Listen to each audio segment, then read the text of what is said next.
xibaar yu wér te wóor ca tàng-tàng ba abonnez-vous pour ngeen di mën di jot suñuy vidéo. dal leen ak jàmm seen chaîne bi di Buzz 221HD kii di Modou Kara Mbacké jàkku personnalité religieuse bu kenn dootu présenté ci réew mi di Sénégal yëkkati na ay kàddu daal di am akub sàkkuteef bu mu jëmale ci président Bassirou Diomaye Diakhar Faye ci kaw Farba Ngom ak kaaw kookee di Tahirou Sarr si li ni mel kii di Serigne Modou Kara Mbacké ne képp kuñ oolu ci kanam yoon jëmale ko ci ay coowalu luubal alal bi nga xam ne askan wi yëpp ñoom ñoo ko daal di bokk ne si li ni mel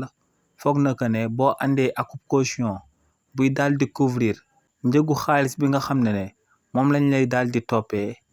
ne daa foog ko ne lu war yoon moom mooy ñu daal di lay bàyyi nga dem daal di ñibbi. nee nag ci coowal blanchissement d'argent bi nga xam ne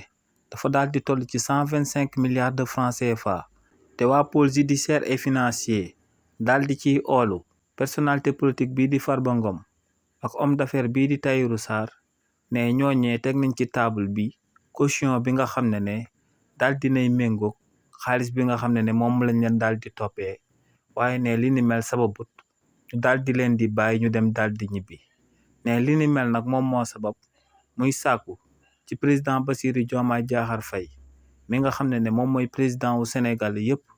ngir mu daal di dawal yërmande daal di bàyyi Farba Ngom ak Tahirou Sarr sëgëm ñaar ñooñee teg nañ ci table bi caution bi nga xam ne mën naa garantir xaalis bi ñu leen di daal di toppee ci réew mi di Sénégal. waaye tamit ne moo ngi sàkku ci président Bassirou Diomaye Diakhar Faye ngir bu fekkee ne dañuy daal di nangu bien yu ñaari nit ñooñee yëpp ne ñu bàyyi leen tuuti si li nga xam ne